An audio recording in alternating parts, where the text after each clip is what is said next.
আসসালামু আলাইকুম।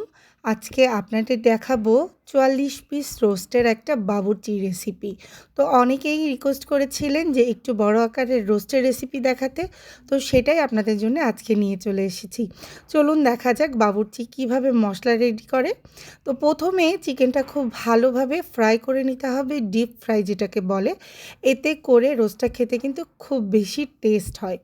আর এরপরে বাবুর্চি যেমন মশলাগুলো মিক্স করছে, টক দই দিয়ে দিল, তারপরে দিয়ে দিল হচ্ছে বাদাম বাটা। এখানে কাঠবাদাম এবং পেস্তা বাদাম দুটো একসাথে মিক্সড করে বাটা হয়েছে।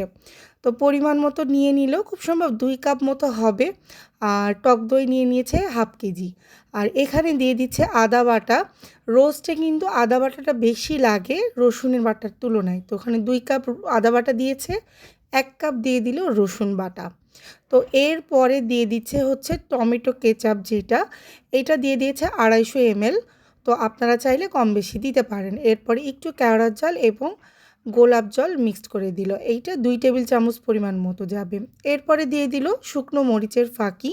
তো আপনারা এটাও নিজেদের মতো কম বেশি করে দিতে পারেন। আমাদের প্রোগ্রামে সবাই কম খায় তাই আমরা কম দিয়েছিলাম।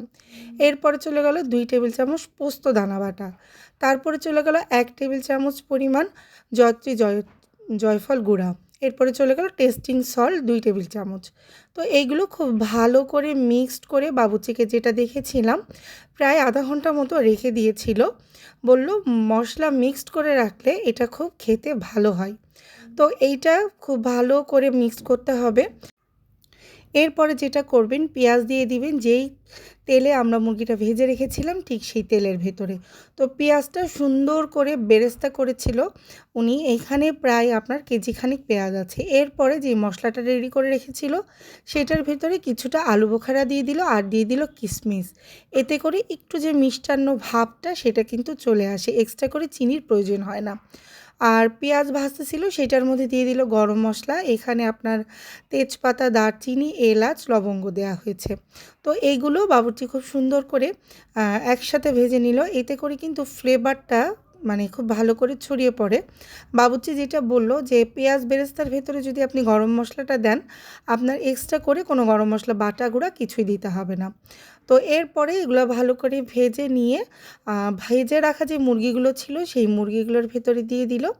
আর এরপরে আপনার ওই তেলের ভেতরেই সেই মেরিনেট করা মশলাটা দিয়ে দিল। খুব ভালো করে নাড়াচাড়া করে এই মশলাটা আমি দেখেছি যে খুব ভালো করে এরা ভুনা করেছে। মানে এর মশলাটা ভালো করে না ভুনা করলে একটা ফ্লেভার কিন্তু চলে যায়। এরপরে এই মশলাগুলোর ভিতরে একটু কাঁচামরিচ দিয়ে মশলাটা সরাসরি দিয়ে দিল রোস্টের ভেতরে।